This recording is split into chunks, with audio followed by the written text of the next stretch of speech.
আরজিকর কাণ্ডের পর রাজ্যের হাসপাতালগুলিতে নিরাপত্তা নিয়ে বড়সড় প্রশ্ন উঠতেই রাত্রের নিরাপত্তা জোরদার করল রাজ্য সরকার।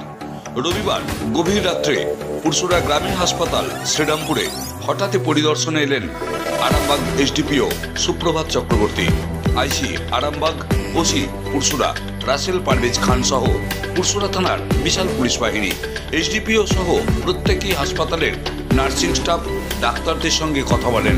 সেই সঙ্গে গোটা হাসপাতাল এলাকা ঘুরে দেখেন এবং রোগীর বাড়ির লোকেদের সঙ্গেও কথা বলেন। হাসপাতাল চত্বর এলাকায় পর্যাপ্ত আলো না থাকার কারণে এসডিপিও বলেন তিনি এ বিষয়ে ঊর্ধ্বতন কর্তৃপক্ষের সঙ্গে বিষয়টা আলোচনা করবেন। দেখুন সেই ছবি, কি বলছেন এসডিপিও আরামবাগ আমরা শুনবো। পুরসুরা থেকে নিজস্ব সংবাদদাতা রিপোর্ট, নিউজ 7 সকাল লাইভ।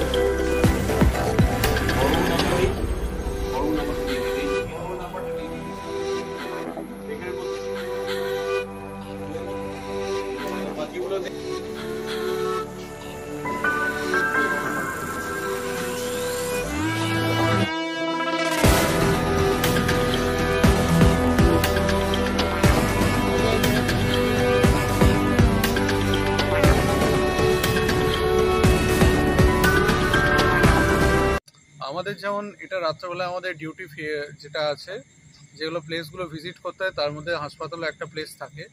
আমরা সেটাই দেখতে এসেছি যে আমাদের যে পরিদর্শন যেটা রাত্রিকালীন হয় সেটা ঠিকঠাক হচ্ছে কিনা, এবং ডাক্তারবাবুর সাথেও কথা বললাম এবং এখানে উপস্থিত যেসব মহিলা স্টাফরা আছে, নার্সরা আছে, তাদের সাথেও আমাদের যারা লেডি স্টাফ কনস্টেবল যারা আছে, লেডি অফিসার, তারা কথা বললো এবং কথা বলে তাদেরকে আমাদের ফোন নাম্বার এক্সচেঞ্জ করলাম এবং আশ্বস্ত করলাম যে কোনো ব্যাপারে যদি কোথাও কিছু হয় আমাদেরকে সঙ্গে সঙ্গে যেন জানায়, এবং পেশেন্ট পার্টির যারা রিলেটিভরা যারা বাইরে ওয়েট করছে তাদের সাথেও কথা বললাম। স্যার, এলাকার নিরাপত্তা নেই, এলাকার মানুষরাও কিন্তু গভীর চিন্তায় রয়েছে, কারণ হাসপাতাল, গ্রাম থেকে হাসপাতাল ঢোকার যে রাস্তা, সেই রাস্তায় পুরো আলো নেই, অন্ধকার। সেই অন্ধকার নিয়েও এলাকার মানুষরা প্রচণ্ড নিরাপত্তার অভাব বোধ করে। সেটা আমাদেরকে জানায়, সংবাদ মাধ্যমকে বারবার বলার চেষ্টা করলেও বিএমএইচ কোনো হস্তক্ষেপ করছে না। কি বলবেন?